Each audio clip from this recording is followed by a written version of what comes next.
नमस्कार मंडळी, स्वागत आहे तुमचं माझ्या आणखी एका व्हिडिओमध्ये. आणि एखाद दिवशी काय होतं, आपल्याला कामाचा खूप कंटाळा येऊन जातो. त्याच्यामुळं आज सकाळी खूप कंटाळा आलेला होता कामाचा. तर असंच चालू आहे घरात. किचनमध्ये खूप राडा झालेला आहे, भांडे कुंडे पण नाही आवरले. आणि आज शनिवार आहे, बाजार पण आहे आमच्या गावचा. आणि आमचे त्यांना पण उपास आहे म्हणून कुकरमध्ये शेंगदाणे लावलेले आहे उकडायला आणि एकीकडे चहा टाकलेला आहे. शेंगदाणे उकडूस्तोवर भांडे वगैरे गोळा केले. शेंगदाणे उकडायला वेळच लागतो जरा, कारण कमी गॅसवर ठेवावं लागते. तोपर्यंत ते बाजार घेऊन आले. आणि बाजारात भाजीपाला सध्या खूप महाग आहे ना. आम्ही पण भाजीपाला जास्त खातच नाही, पण लिंबू किती छान आलेले आहे बघा. ते पण खूप महाग दिले असेल, कारण आता सध्या सरबत वगैरे करून पितात लोक, त्यामुळे लिंब खूप महाग आहे. पण लिंब छान होते. आणि असा होता आजचा बाजार. आणि मग नंतर मी कढई ठेवली आणि थोडं गावरान तूप टाकून ते, म्हणजे आम्ही डाळडा नाही यूज करत म्हणून गावरान तूप बोलले. आणि पापड्या चिप्स वगैरे थोडं तळून घेतलेलं आहे.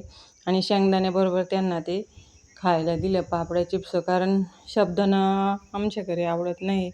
साबुदाणा बनवतच नाही मी, शेंगदाणेच उकडीत असते कायम. आणि पापड्या ते तळल्यानंतर मग माझ्या मुलीने स्वयंपाक केला. कोड्याची भाजी आणि पोळ्या. कुरडयाची भाजी आणि पोळ्या आम्ही कोणाचं बघून करत नाही, कारण आमची जुनी परंपरा आहे ती कुरडयाची भाजी. काही भाजीला नसलं का कुरडया पाण्यात भिजू घालून ठेवायच्या आणि कांदा, मिरच्या वगैरे कापून आम्ही ते कुरडयाचा भुगा बनवत असतो.